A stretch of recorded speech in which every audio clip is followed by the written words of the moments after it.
guys? CP the Tool Addict here, coming back at you. We got Dan back here. Hello. We're going to talk about some extractors. So, me and Dan have been trying to get together to do this video for a long time. Obviously, circumstances have changed in the world, and we had to work around that. Around the COVID-19 thing. I had a couple of deaths in my family, unfortunately, in quick succession. But we're here today. We got it together finally, and I am in the great state of Iowa today. So, you know, 8 months ago, Dan made a comment on my channel, and I was actually really thrilled because at that time I was super small, and I thought, man, this guy's seen this, you know. And he said that I was like one of the second guys to show this RBRT stuff on YouTube, so they were really excited to see that stuff. And then, of course, it started to spread like wildfire now, and you've got people showing them on all of their channels now, which is really awesome for the RBRT bits, because these bits are really awesome. That's the beautiful part about it. The more you guys get to see them, the more you get to understand them. Right. And that really shows you guys how to use these things effectively. And we've had conversations about this, and I have guys on my channels that even get misconceptions about how they actually are supposed to be used, and understanding them is kind of a little bit, not much, but it's still a little bit of a science. Well, you know, it's the key to success is knowing what you're touching and what you're doing and how to use it. Right. And whenever something new comes along, sometimes there's a learning curve, and it takes a minute to figure out what are the best situations to use the right tool the first time. And you know, that's what my job is to travel around and try to get that straight. Right. So, and I so appreciate being able to come in and speak to your audience about it. We did the video on the bit sockets and showed you the RBRT bit sockets, and now we're going to talk about our extractor. Right. So the bit sockets are to be used the first time every time, like we said in the video. Right. But when it gets to the point where the bit sockets won't do what you want to do, and it comes time for extraction, Right. then That nasty word, we have a broken bolt extractor, and this is our broken bolt extractor with what we call foreign object removal. And as you can see, it's a straight cut fastener, unlike a tapered extractor.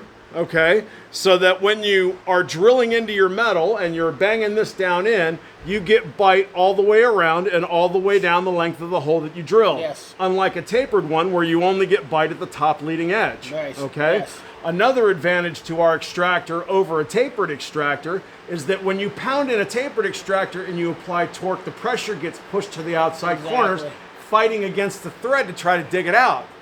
If you have a look at the head of my extractor, you can see how the teeth are swept to the left, so that when you bang my extractor in and you put torque on it, it pulls the pressure to the center. Absolutely. Rather than pushing to the outside, a more efficient way to extract the threaded piece of metal. Exactly. Makes sense, right? Exactly. So what we have here in front of us is we have a vise set up, and I have banged our extractor down into it, okay? And CP, what I want you to do is grab that extractor, and I'm going to tighten this vise down a little bit, and I want you to see just how well these bite in, so don't be shy. Go ahead and put a little bit of pressure on that, and you can see it actually spinning in the vise. I'll just tighten it a little bit more.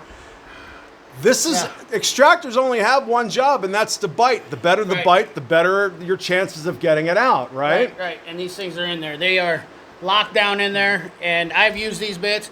Yep. You know, I've had some experience with these guys for 8 months now. I've been using these. Me and Dan were talking about this. They really do have a huge advantage for getting your extractor stuff out, and that's what I've learned over the last couple months of using these, of just how well they bite in. I mean, these things are like shark's teeth. Exactly. Now, because they bite in so well and they're a straight cut, they're not a taper cut, when we designed the extractor for RBRT, we sacrifice a little bit of strength for bite. Because it's not tapered, like this one, Yep. and it won't slip out, Right. You're either going to get it out or you're going to snap the extractor. And it's choice and caution are to be observed. Finesse. Well, it's all about finesse, right? Right. And we talked off camera about the exhaust manifold stud. Yes. Okay? Yes. Now, unfortunately, exhaust manifold studs with heat cycle 100,000 times, Yes. that's the hardest one to get out. And unfortunately, most of them, you go for a number 2. And I'm telling you guys, you do not want to grab a number 2 and drill into an exhaust manifold stud. The chances of you snapping it are very high, because the stress point of the steel of that extractor may not be strong enough to get that metal out of there. I would always start with a number 3, right. And if you can't use at least a number 3 on it, on an exhaust manifold stud, then I would probably drill it and tap it out. Right. Right? Right. But one of the beautiful things about our extractor, yes. once you've drilled it in, if you start to put torque on it and it's not coming out, you can use our little F.O.R. sleeve to pop it out of the fastener. Especially when you got to heat it up. Especially when you're heating it up. So you can bang it in, and if it's not working, you can pop it out, heat the metal, put it back in that hole, Yep. and if it still won't come out, pop it back out, drill and tap, okay? Never heat these things up, guys, with this in there. Had that happen already. I told Dan about that. Never heat this up when it's in there. It's tool steel. It's tool steel. Tool steel does not, you don't heat up tool steel. Yeah, it'll snap, it'll get soft, and it'll break off. So what I've done here is I've drilled into a stud, okay? And I want you to verify that is in there. It's locked down tight like it should be. Yeah, it's in there good. Right? So this F.O.R. sleeve is really great because once you've extracted it, then you can take the next hurdle is trying to separate these two pieces of metal, but this little F.O.R. sleeve, it's threaded, and you spin it down, and you grab a pair of pliers and a ratchet, and it just, put your hand there, CP, so you can hold it on there. Got it? Yep. Just coming off. And it just walks it right off the edge, just like that. Doesn't damage the tip. You can reuse them over and over and over again. You can see the tip's not damaged whatsoever, and I drilled into that and banged it in with a hammer. And I think you can cut a nice square hex in there. It does. You can see the teeth that bite that it makes when it bites in.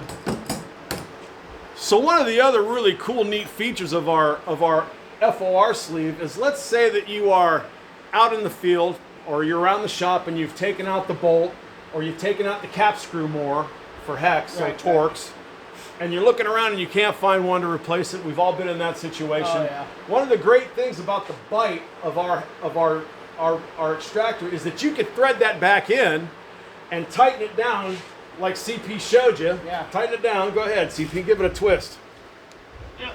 And then you can use that little threaded sleeve Yep. to spin down like we were talking about. Yeah, and I did this. I've actually had to do this already with these RBRT bits. Friday night late, parts stores closed. You don't have a choice. Hey, come back Monday. I'll put the right bolt in it. But I used that to put the bolt in and kept the customer moving. And you can get them on down the road. So that is a feature that no other extractor on the planet can claim. That is exactly that we can put it back in, tighten it down because of that tremendous bite of the head on this thing, and then use that sleeve to pop it out and send that piece of equipment or customer down the road and then bring them back later and get that Memorial Day weekend, somebody's out of town and you don't have any option and places are closed, especially in a time like now where we're having this deal going on with everybody with the Rona. That's a great point. With the Rona, you're going to have a lot of shops that are going to be like, hey, the parts store closed early. Yep. This has brought up things now where tools, having the right tool is going to save you and save your customer, save somebody, the stress, having them the stress that they didn't want, Right. So it's all about having the right tool at the right time. Right tool at the right time, and I'm all about having the right tool. Right. So we'll show you the set that F.O.R. comes from a number 1 to number 7, and it has a drill bit index on it, so it takes the guesswork out of what drill bit to use. Just make your decision on what size you need for what you're working on. Drill down into it with that size and use a hammer and bash it in, and away you go. We've also got the same setup, a 7-piece set without the sleeve, so if you have to get down into a situation where that sleeve would be, where you got to get down into a hole, then we have them without the sleeve as well. So real nice. And then we also have the newer ones that for the bigger ones. So if you got to get down, or if you're doing some bench work or something like that, this set comes in real handy, 4-piece set. Yeah, those are kind of neat. Those would be, those could be handy for some definitely situations. We were talking about the strength-wise you get out of these. Look at how girthy they are here. You get a good bite on them with a wrench. Those are definitely some interesting bits there. Right. Yeah, these are nice. These are brand new, just come out. Yeah, very good. Heavy duty guys are going to probably be really, really all over those. Truck shops would love truck this. shops. For sure. truck shops. We got guys here from truck shops. So yeah, great set of you know, extractors. There's the part number. And then we'll go ahead and show them the part number on that F.O.R. set. There you go. So that's what we got for you, right? What do we got? We good for time? Alrighty. Well, guys, thank you, Dan. Appreciate you stopping by. Glad to be here. I can't thank my cameraman, Bearded CB. Appreciate him stopping by. Remember, guys, like, comment, share, subscribe. Ring that bell. Remember, keep your hands dirty and your money clean. Thanks for watching. Thank you.